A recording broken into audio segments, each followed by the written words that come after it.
Hello, tech enthusiasts. Today we're diving into the other aspect of artificial intelligence and machine learning called neural networks and the power of AI in terms of how things are processed. So we'll explore the architecture, the layers, and the activation functions and see how the building blocks of intelligent systems actually occurs. And if you're keen to master these concepts, stick around. And we have some exciting learning opportunities for you at the end. So if you're interested, stay tuned.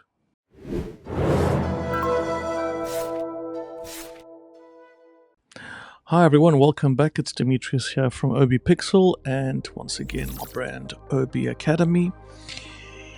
As I've said, we're going to be talking about neural networks today. So in segment 1, what are neural networks? Okay, so neural networks are essentially inspired by the human brain, once again, composed of nodes or neurons connected by pathways. So these networks process information in layers, multiple layers, and starting from the input layer coming in through hidden layers that do a whole lot of processing and finally an output layer.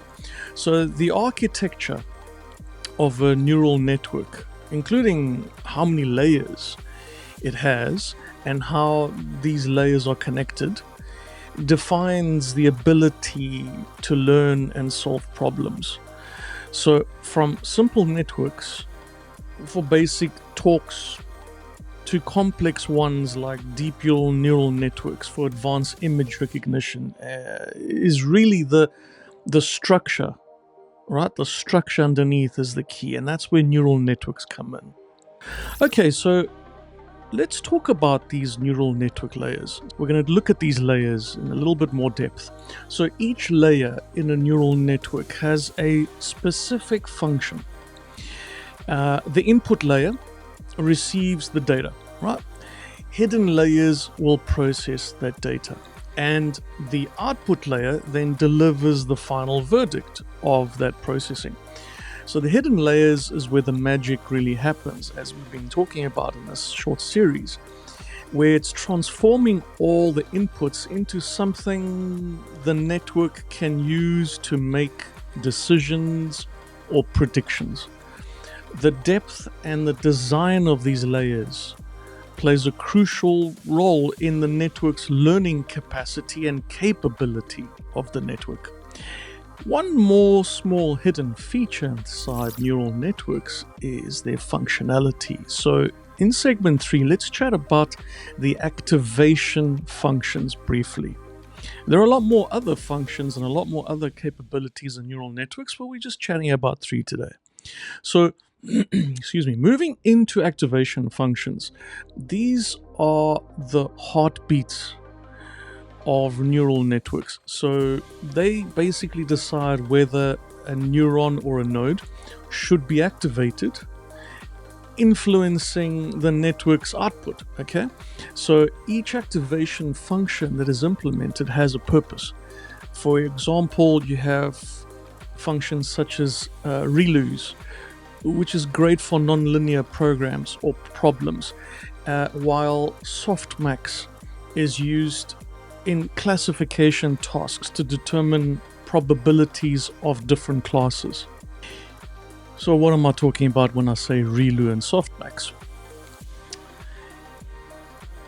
With ReLU is a type of activation function that is used to, say, introduce non-linearity into neural networks. So in other words, essentially ReLU returns a 0 if the input is negative and returns the input value if it is positive.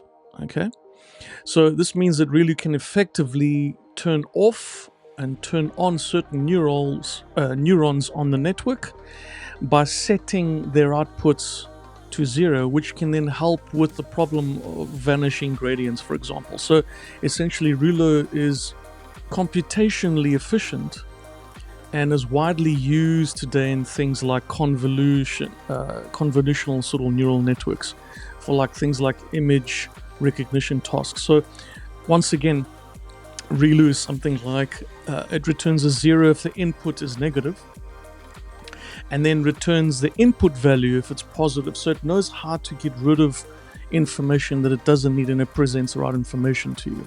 So that's the cool thing about ReLU. And on the other hand, softmax, it's another function that is typically used in the output layer of a neural network, say for classification type of tasks. So it takes in a vector of logics, in other words, unnormalized prediction type of entities and data inputs and so on, and then it outputs a vector of probabilities, really, that sum up to, say, the number 1. So in other words, it's useful for multi-class classification type problems where, say, the model needs to predict the probability of each class being the correct class, being the right answer. So softmax can handle a variable number of classes, and it's a more robust type of solution for things like classification problems compared to, say, activation functions like ReLU and things like sigmoid. So it's one of those very cool sort of technologies. And in a very quick little summary between the two, ReLU just introduces non-linearity and helps with the problem of vanishing gradients, getting rid of the things that are not needed and giving you the right outputs that you need. While softmax is used for multi-class classification tasks, and it deals with worrying about the outputs rather than what's happening inside the processing section. So both are important components in neural networks and are used in different layers for different purposes. So there you have it, very short details with regards to what we talk about when it comes to neural networks. There is a lot more information that is available to you when you apply to do one of our courses at OB Academy. So these are just some simple insights into the intricate world of neural networks, from their architecture to the layers to the activation functions that pretty much make them tick. So if you're curious and you're interested in courses, we have developed a number of courses for the past 5 to 6 years, and one of them is the CAI MLP, which is a Certified Artificial Intelligence and Machine Learning Professional, and the other one is the GPTP version 2 course today, which is the Generative Python Text Prompting course. These are very, very great courses when it comes to learning about artificial intelligence, machine learning, and really leveraging the technologies, even if you're a beginner. And we've also developed a blockchain and cryptocurrency course specifically to dig deep into neural networks, because neural networks are very heavily used in blockchain technologies. And that course is the CBCP, which is the Certified Blockchain and Cryptocurrency Professional. So if you're interested and you want to push your career further and your skills further, you're in luck. Today we have a 25% discount on our courses, and it will be there for a number of weeks. You can visit us on ob.academy, https://ob.academy, and you can get your discount today. So thank you everyone for listening today. I appreciate your time. If you like the videos that I'm making, these short little videos, please like, share, subscribe to my channel. I'm trying to build this channel and build it to the point where I can have more time to build informative videos for you. And if you want to push your skills and your career into the future, like I said, please attend our courses. If you look on the details on the screen, you'll be able to see the website location once again. Otherwise, thank you. My name is Demetrius, once again from OB Pixel and OB Academy today. Thank you for your time, and I'm signing out.